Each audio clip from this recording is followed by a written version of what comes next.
إن الحمد لله نحمده ونستعينه ونستغفره من يهده الله فلا مضل له ومن يضلله فلا هادي له وأشهد أن لا إله إلا الله وحده لا شريك له وأشهد أن محمدا عبده ورسوله أما بعد فإن خير الحديث كتاب الله وخير الهدي هدي محمد صلى الله عليه وسلم وشر الأمور محدثاتها وكل محدثة بدعة وكل بدعة ضلالة وكل ضلالة في النار. وقال الله عز وجل في القرآن المجيد: أعوذ بالله من الشيطان الرجيم بسم الله الرحمن الرحيم يا أيها الذين آمنوا اتقوا الله حق تقاته ولا تموتن إلا وأنتم مسلمون. يا أيها الناس اتقوا ربكم الذي خلقكم من نفس واحدة وخلق منها زوجها وبث منهما رجالا كثيرا ونساء واتقوا الله الذي تساءلون به والأرحام إن الله كان عليكم رقيبا. يا أيها الذين آمنوا اتقوا الله وقولوا قولا سديدا يصلح لكم أعمالكم ويغفر لكم ذنوبكم ومن يطع الله ورسوله فقد فاز فوزا عظيما. وقال تعالى في مقام آخر: بسم الله الرحمن الرحيم قاف والقرآن المجيد بل عجبوا أن جاءهم منذر منهم فقال الكافرون هذا شيء عجيب أإذا متنا وكنا ترابا ذلك رجع بعيد قد علمنا ما تنقص الأرض منهم وعندنا كتاب حفيظ بل كذبوا بالحق لما جاءهم فهم في أمر مريج أفلم ينظروا إلى السماء فوقهم كيف بنيناها وزيناها وما لها من فروج والأرض مددناها وألقينا فيها رواسي وأنبتنا فيها من كل زوج بهيج تبصرة وذكرى لكل عبد منيب ونزلنا من السماء ماء مباركا فأنبتنا به جنات وحب الحصيد والنخل باسقات لها طلع نزيد رزقا للعباد وأحيينا به بلدة ميتا كذلك الخروج كذبت قبلهم قوم نوح وأصحاب الرث وثمود وعاد وفرعون وإخوان لوط وأصحاب الأيكة وقوم تبع كل كذب الرسل فحق وعيد أفعينا بالخلق الأول بل هم في لبس من خلق جديد. محترم حاضرین جماعت، قابل احترام پردہ نشین خواتین حضرات، سب سے پہلے تعریف اللہ رب العالمین کے لیے جو اس کائنات کا حقیقی رازق ہے، مالک ہے، پالنہار. کبریائی اللہ رب العالمین کے لیے جس کی بندگی میری اور آپ کی زندگی کا مقصد ہے. بعد حمد و ثنا کے درود و سلام کا تحفہ نازل ہو تمام انبیاء علیہ السلام پر، بالخصوص اللہ رب العالمین کے آخری پیغمبر جناب مصطفیٰ محمد رسول اللہ صلی اللہ علیہ وسلم پر، آپ کے آل و اصحاب پر اللہ رب العالمین اپنا رحم و کرم فرمائے، ہم سب پر آمین. حاضرین کرام، آج کی جمعہ میں جس موضوع کے تحت آپ حضرات کے سامنے خطاب کیا جائے گا، عنوان میں مختصر سی ترمیم کے ساتھ میں آپ کے سامنے اپنے عنوان کی وضاحت کرنا چاہتا ہوں. اصلاح معاشرہ کے تحت ہم آپ کے سامنے گفتگو کریں گے کہ معاشرے کے وہ پہلو جس میں اصلاح کی فوری طور پر ضرورت ہے، اور جب تک امت میں ان تمام مسائل جو بیان کیے جائیں گے اصلاح نہ ہو تو معاشرہ ایک اسلامی معاشرہ، دینی معاشرہ کہلانے کے قابل نہیں کہلا سکتا. میرے بھائیوں، عمومی طور پر آج بہت ساری تنظیمیں، جماعتیں، مسلکیں، فرقے امت کی اصلاح کی فکر کر رہے ہیں، امت کی اصلاح کی سوچ رہے ہیں، لیکن سب کی ابتدا کا آغاز مختلف ہے. سب کی اصلاح کرنے کا ابتدا کا آغاز مختلف ہے. کوئی خواب اور اس کی تعبیر کے ذریعے سے امت کی اصلاح کرنا چاہتا ہے، تو کوئی قصے اور کہانیوں کے ذریعے سے امت کی اصلاح کرنا چاہتا ہے. وہ یہ کہتے ہیں کہ بھئی حکومت ہماری ہوگی تو خود بخود ہم ان پر غلبہ پائیں گے، تو کوئی حکومتوں کا نام لے کر اس کی آڑ میں امت کی اصلاح کرنا چاہتا ہے۔ تو مختلف انداز ہے لوگوں کے امت کی اصلاح کرنے کے، لیکن وہی انداز ہمیں اپنانا ہوگا جس انداز کے ذریعے سے اور جس چیز کے ساتھ اللہ تعالیٰ نے اس قوم کی اور اپنے بندوں کی اصلاح کی شروعات کی۔ کیسے معلوم ہوگا؟ آپ دیکھیے حضرت آدم علیہ السلام کی اولاد ہی سے، یعنی حضرت آدم علیہ السلام کی موجودگی میں امت میں اور آپ کی اولاد میں بگاڑ شروع ہو چکا تھا، قتل و غارت گیری کا بگاڑ شروع ہو چکا تھا۔ حضرت آدم علیہ السلام کی اولاد ہی نے ایک لڑکی کی جو خوبصورتی کے اوپر جا کر کے ایک بھائی نے دوسرے بھائی کا قتل کر دیا۔ نتیجہ یہ ہوا کہ یہ قوم وہیں سے بگاڑ اور فساد کا سلسلہ شروع کر چکی تھی، لیکن اللہ رب العالمین نے کوئی دوسرا نبی نہیں بھیجا۔ جب قابل نے حابیل کا قتل کیا تو اس قتل کے بعد اللہ تعالیٰ نے کسی نبی کو نہیں بھیجا، حضرت آدم علیہ السلام ہی تھے ان میں۔ لیکن جب معاملہ بڑھتے بڑھتے اور بگڑتے بگڑتے یہاں تک پہنچا کہ اولاد آدم ہی میں سے لوگوں نے یہ کیا کہ تصویر بنانا شروع کی اور اس کی پوجا شروع کی، اور شیطان نے اس قدر بنایا کہ اس تصویر کو مجسمے کی شکل دی، پتلے کی شکل دی، اور ہر ایک کے گھر میں اس کو نصب کر دیا۔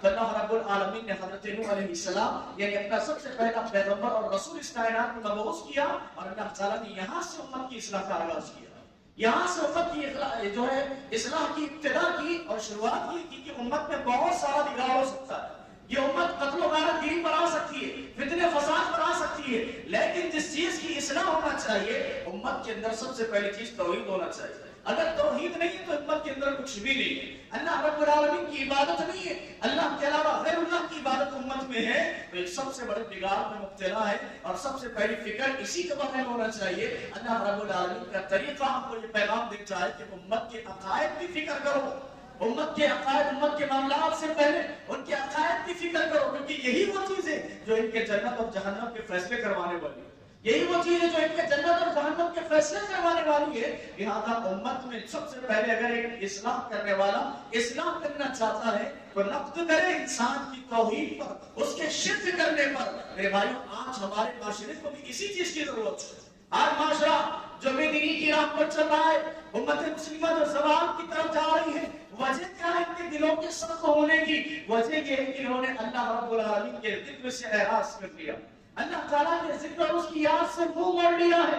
میرے بھائیوں، اللہ کے رسول صلی اللہ علیہ وسلم نے جو ہمیں شب و روز گزارنا سکھایا ہے، شب و روز لیل و نہار گزارنے کا طریقہ سکھلایا ہے، پورے دن کا پلان اللہ کے رسول صلی اللہ علیہ وسلم نے دیا کہ جب ایک مومن صبح کرتا ہے، اس کی صبح ہوتی ہے تو اپنی زبان سے کہتا ہے اللہم اصبحنا وبک امسینا والیہ النشور، اس دعا کے ساتھ صبح کی ابتدا کرتا ہے، وہ نماز فجر کے ساتھ اپنی صبح کا آغاز کرتا ہے، وہ کہتا ہے الحمدللہ الذی احیانا بعدما اماتنا والیہ النشور، اللہ تعالیٰ پاک ہے جس نے مجھے موت کے بعد دوبارہ حیات دی۔ اس شکرانے کے ذریعے سے وہ اپنی صبح کرتا ہے، لیکن امت کی زوال کا سبب یہ ہے، یہ وجہ ہے کہ وہ اپنی بستر پر فجر کی نماز ادا کر رہے ہیں، وہ فجر کی نماز کو بستر پر گوا رہے ہیں، اور یہ امت اللہ تعالیٰ کی رحمت کی منتظر ہے۔ میرے بھائیوں، اللہ تعالیٰ کی یاد سے ہم نے غفلت اختیار کی، اگر اللہ کے نبی صلی اللہ علیہ وسلم کے دیے گئے طریقے پر ہم اپنا دن گزار دیں، بچائیے کہ اللہ تعالیٰ کے ذکر سے ہم غافل ہو سکتے ہیں۔ اللہ کے نبی صلی اللہ علیہ وسلم نے ہمیں سکھلایا ہے گھر میں داخل ہوتے وقت کی دعا، گھر سے باہر نکلنے وقت کی دعا، مسجد میں داخل ہوتے وقت کی دعا، مسجد سے باہر نکل رہے دعا، سواری پر بیٹھ رہے دعا، سوار کر رہے ہیں دعا، ہر چیز کے اللہ کے نبی صلی اللہ علیہ وسلم نے ہمیں دعا اور اذکار سکھلائے ہیں۔ اگر ایک مسلمان بندہ ان تمام چیزوں کی اتباع کرتے ہوئے اپنے شب و روز گزارتا ہے تو بتائیے کیا وہ اللہ تعالیٰ کے ذکر سے اعراض کرنے والا کہلائے گا؟ ہرگز نہیں کہلائے گا۔ میرے بھائیوں، جس کی زندگی میں اذکار نہیں ہے، جس کی زندگی میں اللہ کے نبی صلی اللہ علیہ وسلم کے طریقے کی پابندی نہیں ہے، وہ اللہ تعالیٰ کی یاد سے غافل ہے کہ نہیں؟ آپ بچائیے، اب بچائیے، آپ کعبہ کرتے وقت آپ کا لقمہ حلال آپ کے ہاتھ سے اٹھ رہا ہے، آپ کے منہ میں جانے سے پہلے کیا آپ اللہ کا نام لے رہے ہیں؟ اللہ رب العالمین کے دیے ہوئے پانی کا استعمال کریں، پینے سے پہلے کیا آپ بسم اللہ پڑھ رہے ہیں؟ اگر نہیں پڑھے تو اللہ تعالیٰ کی یاد آپ کی زندگی سے نکل چکی ہے، آپ نے اللہ تعالیٰ کی یاد کی اس کے ذکر سے غفلت اختیار کی ہے۔ میرے بھائیوں، اسی لیے اللہ رب العالمین نے ارشاد فرمایا من اعرض عن ذکری فإن له معیشة ضنکا ونحشره یوم القیامة اعمی۔ سورۃ طٰہٰ میں اللہ رب العالمین ارشاد فرماتے ہیں کہ جو دنیا میں میرے ذکر سے اعراض کرے گا، قیامت کے دن اللہ تعالیٰ اسے اندھا کر کے اٹھائے گا، اور رہی دنیا میں بھی اللہ تعالیٰ اس کی معیشت کو تنگ کر دے گا۔ اس کی معیشت کو تنگ کر دے گا، اور قیامت کے دن جب اٹھائے گا تو اللہ تعالیٰ اسے اندھا کر کے اٹھائے گا. وہ چیخے گا، چلائے گا، میں تو دنیا میں بینا تھا، میری آنکھیں بینا تھی، مجھے کیوں اندھا کر کے اٹھایا گیا ہے؟ وہ اللہ تعالیٰ سے کہے گا، اللہ تعالیٰ اس سے کہے گا کہ دنیا میں تو نے مجھے بلایا، جہاں آخرت میں ہم تجھے بلاتے ہیں. میرے بھائیو، حالانکہ بولنا اللہ کی صفت نہیں ہے، بولنا اللہ تعالیٰ کی صفت نہیں ہے، لیکن اللہ تعالیٰ نے ان لوگوں کے بارے میں طے کر دیا جو دنیا میں اللہ تعالیٰ کو بلاتے ہیں، اللہ تعالیٰ آخرت میں ان کو بلانے والا. میرے نوجوان بھائیوں، آپ رات بھر یا دن بھر صبح چبوتروں پر بیٹھے ہوئے رہتے ہو، حتیٰ کہ حکومت نے بھی چبوترا مشن جاری کر دیا. یہ چبوترے پر بیٹھنے والے نوجوان ذرا ہوش میں تو آؤ کہ اس چبوترے پر بیٹھے ہوئے ابھی اس محلے کی اذان ہوتی ہے، دوسرے چبوترے پر چلے جاتے ہیں، لیکن مسجد کو نہیں آتی. یہ خوف، یہ نوجوان بھائی مسجد کو نہیں آتے، محلے بدل رہے، اذان ہونے پر گلیاں تبدیل کر رہے، لیکن نماز کو آنے کی توفیق میسر نہیں ہے. میرے بھائیوں، یہ اللہ تعالیٰ کے ذکر سے اعراض نہیں تو اور کیا ہے. آج اختیار پا کر اللہ تعالیٰ کی یاد سے فراغت اختیار کر رہے ہو، لیکن جب اللہ رب العالمین جب یمن سے آگ نکلے گی، قیامت کا زلزلہ قائم ہوگا، سب کے سب اللہ تعالیٰ کی بارگاہ میں حاضر ہوں گے، وہاں انسان کس قدر اللہ تعالیٰ کی عدالت سے فراغت اختیار کر سکتا ہے. کہاں بھاگے گا؟ جہاں اللہ تعالیٰ کی عدالت قائم ہوگی، چٹیا میدان ہوگا، یہ زمین نظر نہیں آئے گی، جو آسمان نظر آ رہا ہے وہ آسمان نظر نہیں آئے گا. انسان کہاں جا کر کے اپنی پناہ گاہ کو حاصل کرے گا؟ میرے بھائیوں، کوئی پناہ گاہ نہیں ہوگی. یہ جو زمین آسمان نظر آ رہے ہیں سب بنا دیے جائیں گے. اللہ تعالیٰ نے قرآن کریم میں ارشاد فرمایا، یوم تبدل الارض غیر الارض والسماوات وبرزوا للہ الواحد القہار. قیامت کے دن اللہ تعالیٰ اس زمین کو دوسری زمین سے، اس آسمان کو دوسرے آسمان سے بدل دے گا. میرے بھائیوں، کبھی فرار اختیار نہیں کر سکتا انسان اللہ تعالیٰ کی نگاہ اور اللہ تعالیٰ کی حدود سے. میرے بھائیوں، اللہ رب العالمین نے اسی لیے قرآن کریم کے دیگر مقامات پر چیلنج کیا ہے، یا معشر الجن والانس ان استطعتم من اقطار السماوات والارض فانفذوا لا تنفذون الا بسلطان فبأي آلاء ربكما تكذبان. اللہ تعالیٰ نے کہا، چاہے جنات اور انسان کی جواب، اگر تمہیں قدرت اور طاقت ہو تو اللہ رب العالمین کی زمین کے کناروں سے نکل کر تو بتاؤ، کہاں نکل سکتے ہو تم؟ کسی پہاڑ کے پیچھے پناہ لے سکتے ہو؟ وجعلناهم هباء منثورا. قیامت کے دن یہ پہاڑ ہوا بنا کر کے، روئی بنا کر کے اڑا دیے جا رہے ہیں. سمندر جو ہمیں نظر آ رہے ہیں، یاجوج ماجوج قوم آنے والی ہے جو تمام سمندروں کا پانی پی جانے والے ہیں. یہ زمین خاک میں ملا دی جا رہی ہے، زلزلہ طاری کر دیا جا رہا ہے. وہ آسمان اللہ تعالیٰ لپیٹ رہا ہے، سورج کو لپیٹ رہا ہے، چاند کو لپیٹ رہا ہے، ان تمام کی روشنیوں کو مس کر رہا ہے. لیکن انسان کہاں فرار اختیار کر سکتا ہے؟ آج اختیار پا کر کے اللہ تعالیٰ کی یاد سے بغاوت اختیار کرنے والوں، جب موت کا فرشتہ آئے گا کہاں بغاوت اختیار کر سکتے ہو؟ کیا پیسہ دے کر کے اس سے ڈیل کی جا سکتی ہے؟ کیا کچھ لالچ دے کر کے اسے جو ہے ڈیل کی جا سکتی ہے؟ کوئی ڈیل اختیار نہیں کی جا سکتی. اللہ تعالیٰ نے قرآن کریم میں ارشاد فرمایا، وَلَن يُؤَخِّرَ اللَّهُ نَفْسًا إِذَا جَاءَ أَجَلُهَا وَاللَّهُ خَبِيرٌ بِمَا تَعْمَلُونَ. جب انسان کی اجل کا وقت آتا ہے، اس کی موت کا وقت آتا ہے، فرشتے جب اس کی روح قبض کرنے کے لیے آتے ہیں، لمحہ برابر بھی تاخیر نہیں کرتے. میرے بھائی، لمحہ برابر بھی تاخیر نہیں کرتے. لا يعصون الله ما امر. اللہ تعالیٰ کے حکم کی فرما برداری ہرگز نہیں کرتے. اور اللہ کا فرمان اس کے بارے میں ہوتا ہے، اس کی روح کو قبض کرنا ہے. دنیا کی کوئی طاقت مل کر کے اس کی جان کو نہیں بچا سکتی. میرے بھائی، کوئی طبیب نہیں بچا سکتا، کوئی ڈاکٹر نہیں بچا سکتا. یہ اللہ رب العالمین کے فیصلے ہیں. لہذا اللہ تعالیٰ نے جو کہا، من اعرض عن ذکری، اللہ تعالیٰ کے ذکر سے منہ موڑنے والوں، اللہ تعالیٰ کی یاد سے غافل زندگی گزارنے والوں، اللہ رب العالمین کی یاد اور اس کے ذکر میں اپنے دن اور رات کو گزارا کرو، کیونکہ تمہاری آخرت اور دنیا لفظ اللہ پر مشتمل ہے. پیارے نبی صلی اللہ علیہ وسلم نے ارشاد فرمایا، جو اللہ رب العالمین کا ذکر کرتا ہے، جو اللہ تعالیٰ کی یاد کرتا ہے اور جو اللہ کی یاد نہیں کرتا، دونوں کی مثال اس طرح ہے جیسے ایک زندہ ہو اور ایک مردہ ہو. جیسے ایک زندہ ہو اور ایک مردہ ہو. اب اس حدیث کو اپنے معاشرے میں ڈالیں تو جس بستی میں اللہ کی یاد ہے وہ بستی زندہ ہے. جس محلے میں اللہ کی یاد ہے وہ محلہ زندہ ہے. جس خاندان میں اللہ کی یاد ہے وہ خاندان زندہ ہے. جس بستی میں اللہ کی یاد نہ ہو وہ بستی مردہ ہے. جس قوم میں اللہ کی یاد نہ ہو وہ قوم مردہ ہے. آج ہمارے بزرگ حضرات ہوٹل میں بیٹھ کر کے اخبارات پڑھتے ہیں، دنیا کی خبریں لیتے ہیں، مختلف ممالک کی خبریں پڑھتے ہیں کہ فلاں ملک میں مسلمانوں کو گاڑ دیا گیا، مسلمانوں کو مار دیا گیا، ان کی عصمت ریزیاں کی گئی. میرے بھائیوں، آپ بچائیے کہ ایک مردہ کے ساتھ کیا کیا جائے. ایک آدمی میت آپ کے سامنے پڑی ہے، آپ اس کے ساتھ کیا کرتے ہیں؟ اگر بہت سارے مختلف ذہن کے لوگ ہیں، کوئی ہو اسے دفنا دیتا ہے، اور کوئی ہے جو اس کو جلا دیتا ہے، اس کی رات ہے اس کی لاش کو بہا دیا جاتا ہے. اب یہ قوم بھی تو مردہ ہے، اس کے ساتھ جو معاملہ ہو رہا ہے، اسے کاٹا جا رہا ہے تو اس پر افسوس کیسا، کیونکہ یہ تو مردہ قوم ہے جس کی زندگیوں میں اللہ تعالیٰ کی یاد نہیں ہے. اور آپ کو معلوم ہونا چاہیے کہ لفظ اللہ کتنی حیثیت رکھتا ہے. پیارے نبی صلی اللہ علیہ وسلم نے ارشاد فرمایا لا تقوم الساعة الا من يقال له احد في الارض اللہ اللہ.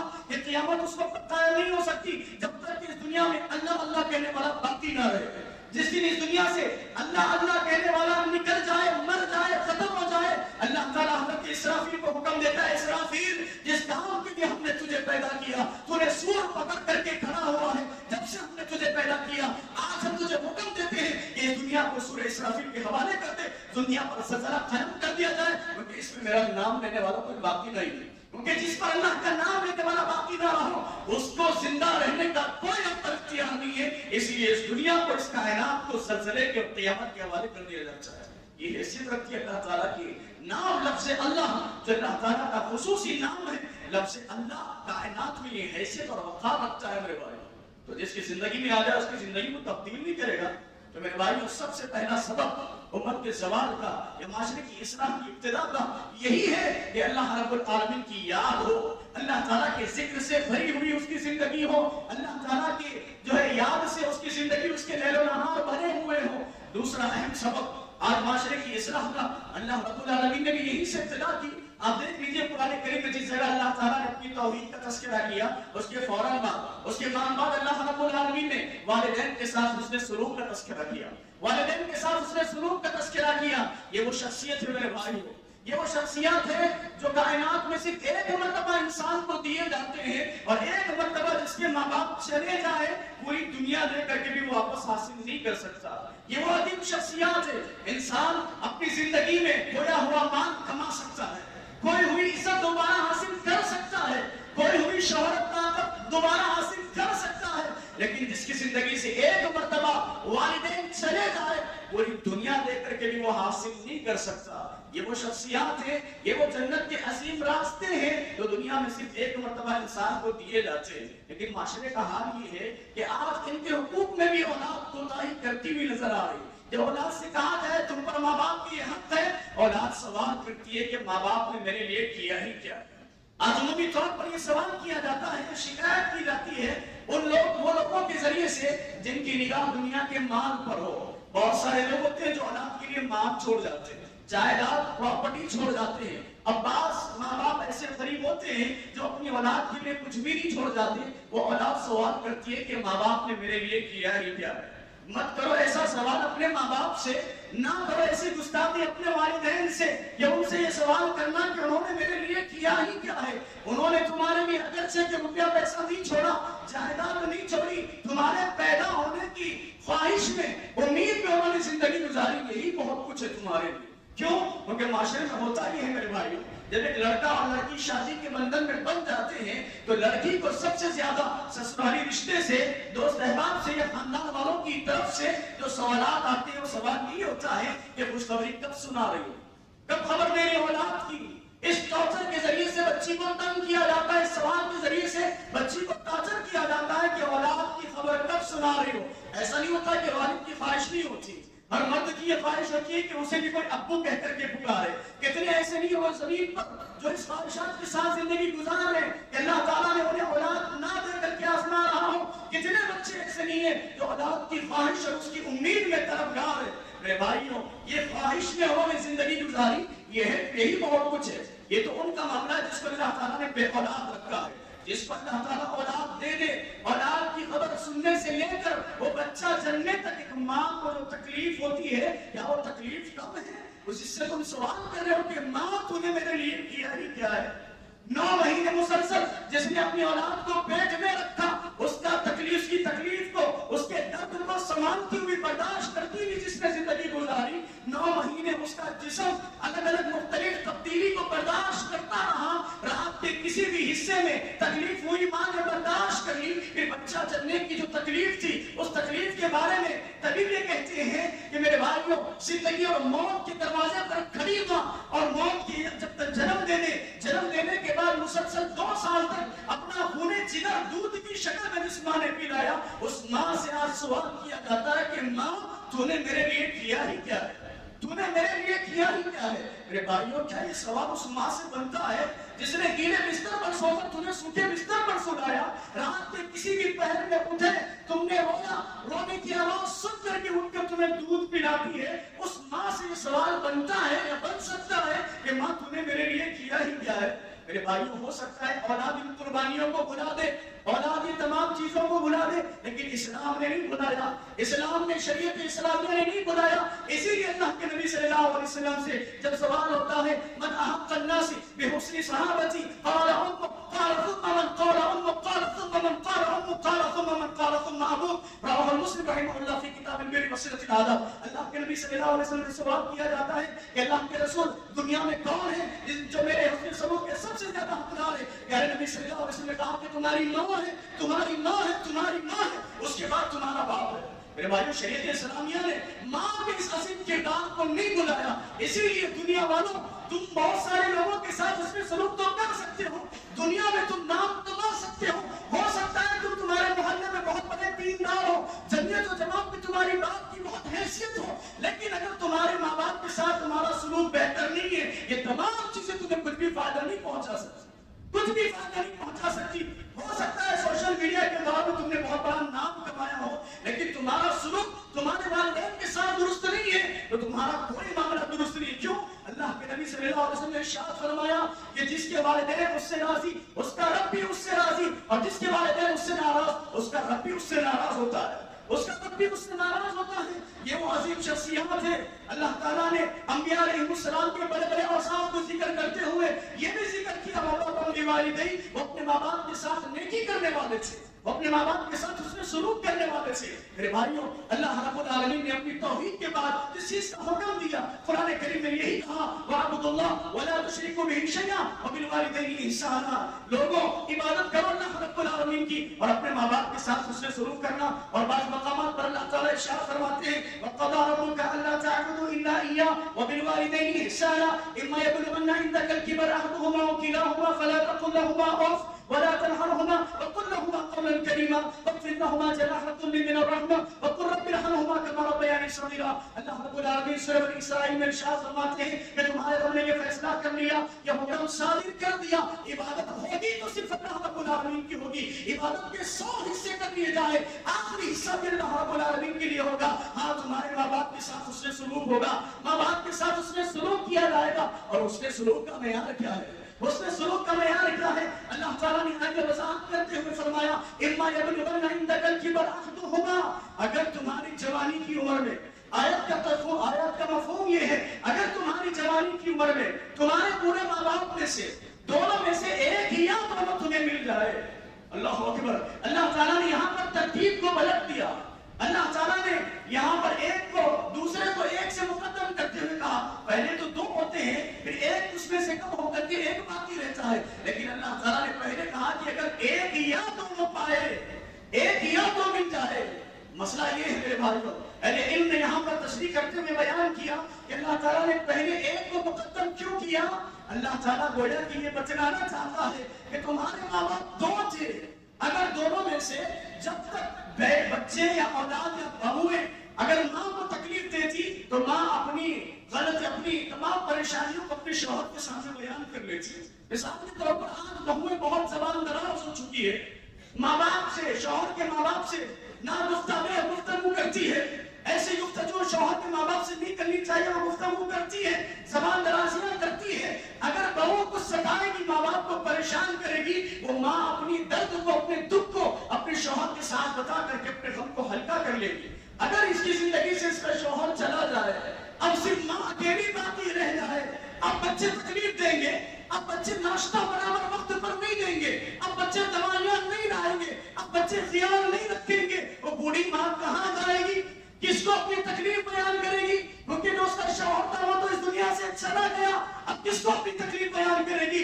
اس مرحلے میں قرآن کریم نے کہتا ہے کہ اگر ایسا مرحلہ آ جائے، ماں باپ میں سے دونوں میں سے ایک باقی رہتا ہے، اپنے حسن سلوک کو مزید بڑھا دو، احساس ہونے نہ دو اپنی ماں کو کہ اس کا شوہر اس دنیا سے چلا گیا، یا اس کے بالمقابل ماں چلی جائے، والد باقی رہتا ہے۔ اور والد کا معاملہ تو یہ ہوتا ہے، غیرت مند ہوتا ہے کہ والد اپنے بچوں سے کوئی چیز ڈائریکٹ نہیں مانگتا، یہ والد کی صفت ہوتی ہے، مرد کی صفت ہوتی ہے کہ وہ اپنی اولاد کو سمجھانا بھی ہوتا ہے، بیوی کے ذریعے سے سمجھاتا ہے، کچھ دینا ہوتا ہے بیوی کے ذریعے سے دیتا ہے۔ کچھ لینا کچھ مانگنا ہوتا ہے بیوی کے ذریعے سے مانگتا ہے. اب باپ اور بیٹے کے درمیان سے جب ماں گزر جائے, ماں انتقال کر جائے, اب وہ غیرت مند باپ کچھ ضرورت ہو تو اپنی اولاد سے ڈائریکٹ کیسے مانگے گا؟ بغیر کسی بیچ میں وسیلے کے اپنے بچے سے کیسے مانگے گا؟ تو ان حالات میں شریعت اسلامیہ یہ بیان کرتی ہے کہ اس حالات میں اپنے والد کو اس بات کا احساس ہونے نہ دو کہ اس کی بیوی اس دنیا سے جا چکی ہے. میرے بھائیو یقین جانیے اللہ کے نبی صلی اللہ علیہ وسلم نے جو شریعت ہمیں بتلائی ہے یا جو شریعت ہمیں دی ہے وہ شریعت اتنی پاک ہے کہ ماں باپ اگر کافر بھی ہو تب بھی دنیاوی معاملات میں ان کے ساتھ اس نے سلوک کرنا ہے. اللہ رب العالمین نے قرآن کریم میں کہا ہے کہ اگر تمہارے ماں باپ اللہ کی راہ سے روکے فلا تطعهما لیکن وصاحبهما فی الدنیا معروفا, اگر تمہیں اللہ کی راہ سے روکے ان کی اطاعت نہیں کرنی ہے لیکن دنیاوی معاملات میں ان کے ساتھ اس نے سلوک کرنا ہے. یہ فیصلہ ہے شریعت اسلامیہ کا ماں باپ کے تعلق سے. میرے بھائیوں ماں باپ ایک عظیم ہستیاں ہیں. باپ کا مقام آپ کو بتاتا چلو, ماں کا مقام تو میں نے بتایا 3 گنا باپ سے زیادہ شریعت اسلامیہ نے رکھا ہے. مزید باپ کا مقام یہ ہے کہ اگر کسی کے گھر والد نہ ہو, کسی کے گھر والد نہ ہو, اس کا مقام اس کو معلوم ہونا چاہیے. ایک شریعت اسلامیہ میں والد کا مقام کیا ہے. آپ دیکھیے اللہ کے رسول صلی اللہ علیہ وسلم کے پاس ایک غلام تھے, حضرت خدیجہ رضی اللہ تعالیٰ کے غلام تھے. اما خدیجہ رضی اللہ تعالیٰ نے اللہ کے رسول صلی اللہ علیہ وسلم کو دے دیا. حضرت زید رضی اللہ تعالیٰ, ان کا نام تھا زید بن حارثہ رضی اللہ تعالیٰ, ان کے والد کا نام حارثہ تھا, لیکن اللہ کے نبی صلی اللہ علیہ وسلم نے انہیں اپنا نیک بیٹا بنا لیا, انہیں اپنا منہ بولا بیٹا بنا لیا تھا. ایک مرتبہ ان کے حقیقی والدین یہاں چچا چاچی ملنے کے لیے آئے اور انہیں لینے کے لیے آئے تھے. آ کر کے اللہ کے نبی صلی اللہ علیہ وسلم سے کہا کہ اللہ کے رسول زید ہمارا حقیقی بیٹا ہے, کسی بازار میں گم ہو گیا تھا, لوگوں نے پیش کیا اس طریقے سے آپ کے پاس غلام بن کر کے آ چکا ہے. اللہ کے رسول ہم سے لے جانے کے لیے آئے ہیں, ہم اپنے ساتھ درہم اور دینار لے آئے ہیں, سونا چاندی لے آئے ہیں, اور اس کے عوض یہ لے لیجیے اور ہمارا زید ہمیں واپس دے دیجیے. اللہ کے نبی صلی اللہ علیہ وسلم نے کہا کہ یہ درہم اور دینار تم اپنے پاس رکھو, زید کو بلایا جائے, اگر زید تمہارے ساتھ واپس آنے کے لیے تیار ہے تم لے جا سکتے ہو. حضرت زید رضی اللہ تعالیٰ کو بلایا جاتا ہے اور کہا جاتا ہے کہ زید یہ تمہارے حقیقی والدین ہیں, تمہیں مجھ سے لے جانے کے لیے آئے ہیں, کیا تم جانے کے لیے تیار ہو؟ حضرت زید رضی اللہ تعالیٰ نے کہا کہ یہ تو ایک والدین ہے, اس جیسے 100 بھی ہو جائے میں نبی کا دامن چھوڑ کر جانے کے لیے تیار نہیں ہوں. میں اپنے والدین کو چھوڑتا ہوں لیکن اللہ کے رسول صلی اللہ علیہ وسلم آپ کو چھوڑنے کے لیے تیار نہیں ہوں. اللہ کے نبی صلی اللہ علیہ وسلم کو وہ تاریخی جملہ اس قدر پسند آیا, مسجد نبوی میں اللہ کے نبی صلی اللہ علیہ وسلم نے حضرت زید رضی اللہ تعالیٰ کا ہاتھ بلند کیا اور کہا کہ یہ آج سے زید بن حارثہ نہیں زید بن محمد ہے. اللہ کے نبی صلی اللہ علیہ وسلم نے اس کو اپنا نیک بالغ بنا لیا ہے. شریعت اسلامیہ اللہ رب العالمین نے قرآن کریم کی آیتیں نازل فرمائی اور کہا کہ جو جس کا حقیقی بیٹا ہے وہ اسی کی طرف منسوب ہوگا. اے نبی اگر آپ بھی چاہیں تو کسی غیر کے بچے کو اپنا نام نہیں دے سکتے. یہ شریعت اسلامیہ حقیقی باپ کا مرتبہ کوئی نہیں لے سکتا.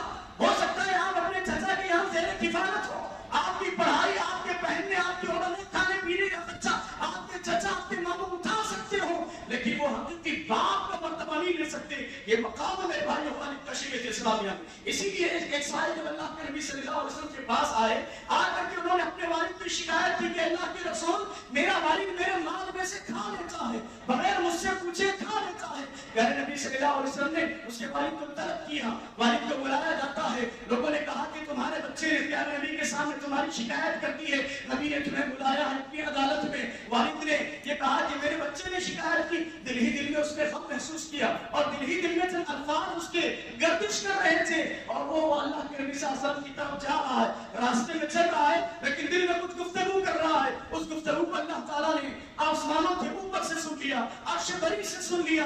سن کر کے اللہ کے نبی صلی اللہ علیہ وسلم کو یہ پیغام بھیجا جبرائیل کے ذریعے سے, اے جبرائیل جاؤ میرے نبی سے کہو اس کے بیٹے کا مقدمہ سننے سے پہلے باپ کے دل میں جو الفاظ گردش کر رہے اس الفاظ کو سنا جائے.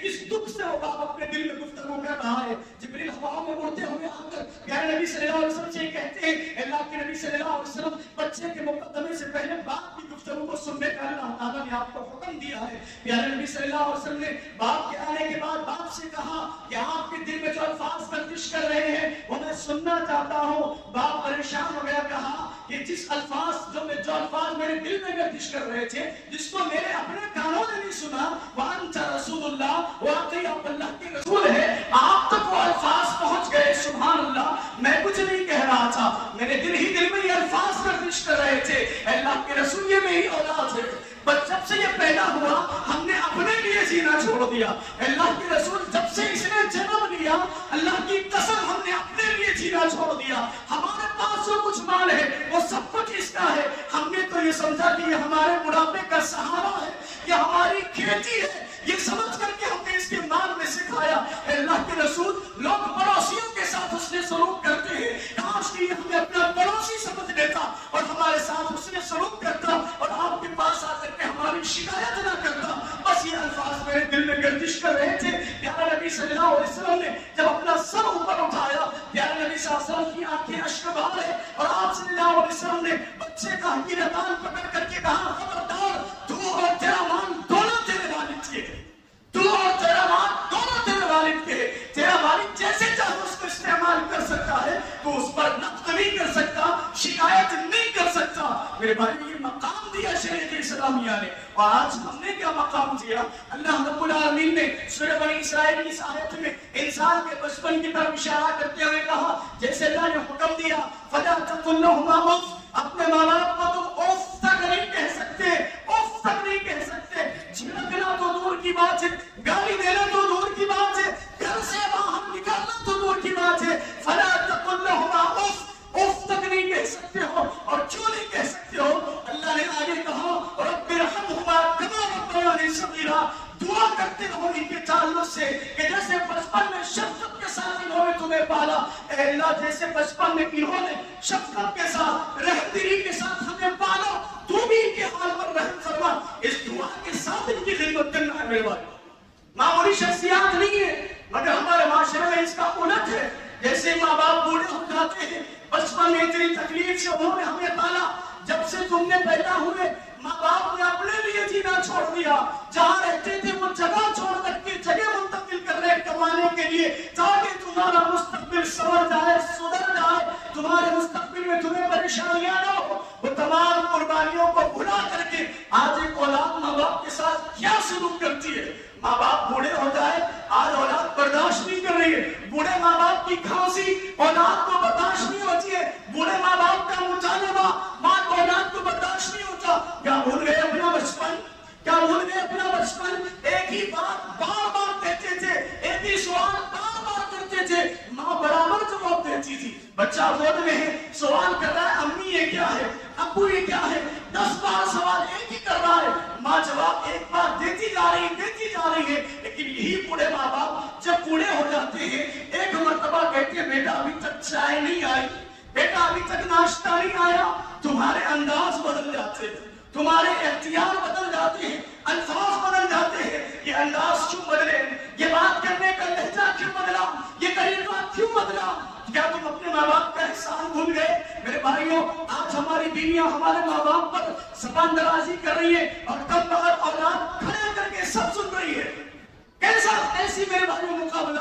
بوڑھے ماں باپ کا ان جوان زبانوں سے کیسا مقابلہ؟ کیوں کرتی ہماری بیوی ہے؟ کیا ہم یہ نہیں کہہ سکتے اپنی بیویوں کو کہ میری جنت کے ساتھ نہ الجھو؟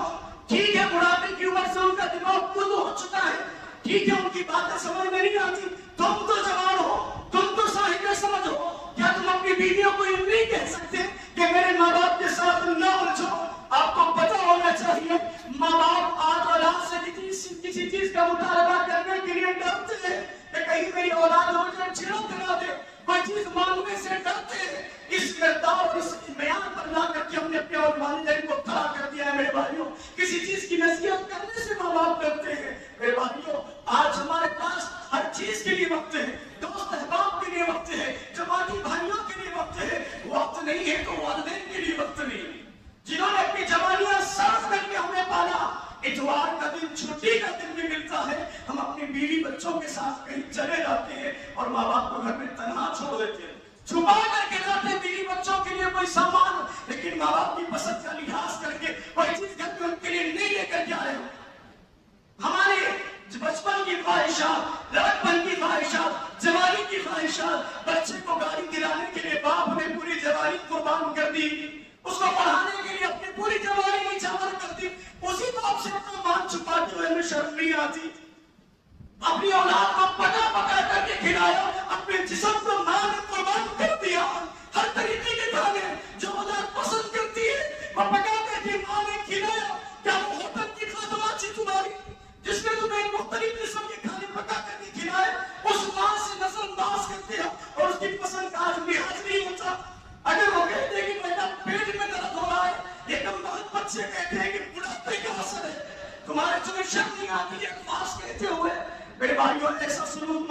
ساتھ نہیں ہونا چاہیے. وہ ماں باپ ہے ہمارے گھر کے خادم نہیں ہے کہ ہم ان سے کام لے رہے ہیں. کسی گھر میں پکوان کا کام دیا جا رہا ہے, کسی گھر میں اولاد کو سنبھالنے کا کام دیا جا رہا ہے, کسی گھر میں بھگوان کی خدمت کرنے کا کام دیا جا رہا ہے. وہ عظیم شخصیات ہیں جن کا احترام اللہ تعالیٰ نے کرتے ہوئے کہا ان کے ساتھ حسن سلوک ہوگا. میری توحید کے بعد میں نے اس کا تذکرہ کیا ہے.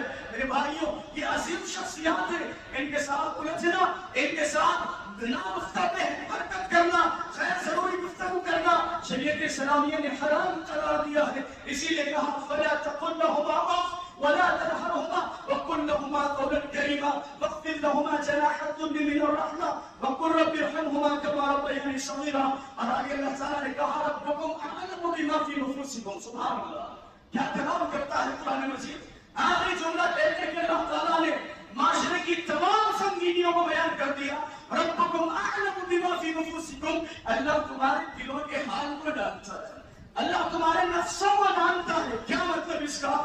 بہت ساری اولاد ہوتی ہے, ماں باپ کی خدمت بڑھاپے میں اسی طرح کرتی ہے کہ جو پراپرٹی ہے میرے نام پر ہو جاتا ہے, جو بینک بیلنس ہے ماں باپ کا میرے نام پر ہو جاتا ہے. کیوں؟ آخر میں کس کے گھر پر تھی؟ بڑے بیٹے کے گھر پر تھی. تو سارا مال کس کا بنتا ہے؟ نہیں بن سکتا آپ کا مال. شریعت کے مال پر ایسے ڈاکے نہیں ڈالے جا سکتے. شریعت اسلامیہ کے اندر ماں باپ کی وراثت کے معاملات طے ہیں, اس میں نئے اور آپ مداخلت نہیں کر سکتے. جو حصے اللہ تعالیٰ نے کیے ہیں بچے کے لیے 2, بچی کے لیے 1 کو برابر دینا پڑے گا.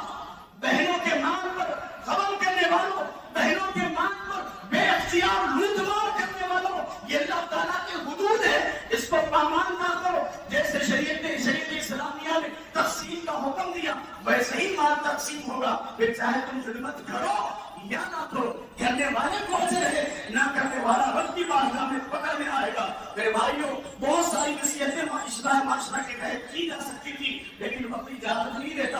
ان باتوں پر اکتفا کرتے ہوئے میں اللہ رب العالمین سے دعا کرتا ہوں کہ اللہ رب العالمین کہیں سنت سے زیادہ ہم سب کو عمل کرنے کی توفیق نصیب فرمائے. اللہ رب العالمین ہماری زندگی میں اتنی سیکھنے کے لیے ہم سب کو توفیق نصیب فرما, والدین کے ساتھ اس کے سلوک کی توفیق نصیب فرما. آمین. تقبل یا رب العالمین. وآخر دعوانا الحمد للہ رب العالمین.